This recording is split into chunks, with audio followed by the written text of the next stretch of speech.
recovered, Anthony. You're good to go. Got me water. OK. I've stopped sweating. You're good to go. He is Nikos. He owns a taverna in Skopelos. And he's lost some weight. He looks like a Greek god, doesn't he? Thank you. Yeah. Do you know, if I say it, I'll get into trouble. So I'm glad that you said it, Bjorn. I'm glad that you said it. I mean, Bjorn, did you have any idea just how incredible people will find this show? I mean, when people come down and they come and watch these guys in action, the energy that people saw in this studio here is exactly the energy they get in the performance. It's incredible. This is the finale. Nikos and his wife Kate has made the costumes, and they put it on a show for the tourists in Skopelos who've come to their Mamma Mia party. And it's amazing. The idea for the whole thing came from the end of the musical, the Safe musical. People always stand up and dance and sing.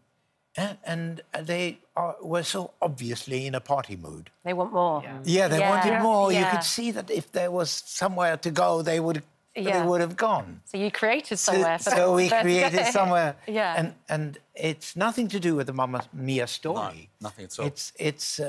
It's in real time, taking place in a taverna in Skopelos, which we have moved to the O2. I must say, when I went, I was a bit cynical. I thought, how can they do that here in the O2, which is the most characterless place? And from the minute you go through the door, you're transported because you've got your cocktail with a little parasol thingy-poo in it and you're sitting at the table. We had the best night.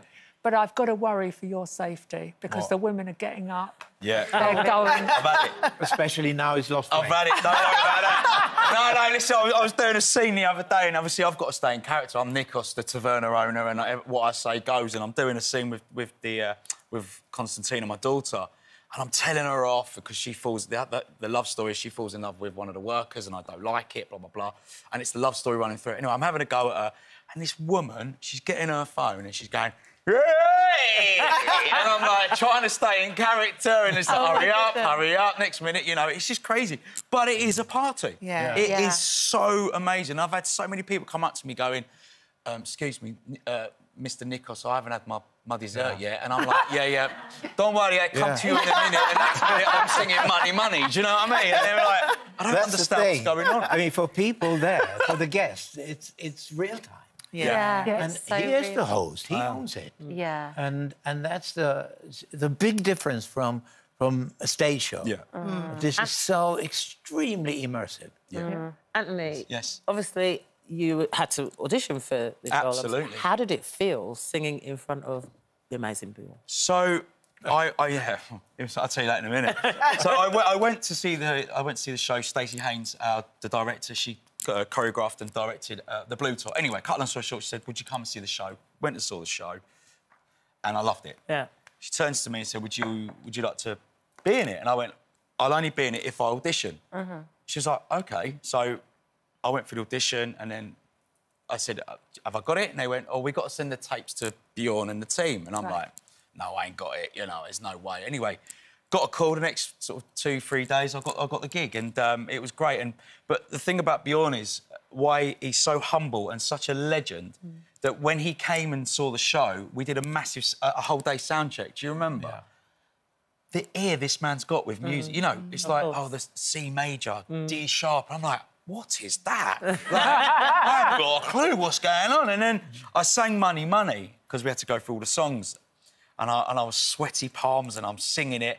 And then Bjorn just turned to me and he went, very good. But it's so interesting to hear that you still get like that. 100%. I came to see you recently at the Palladium in Blue, sell-out tour.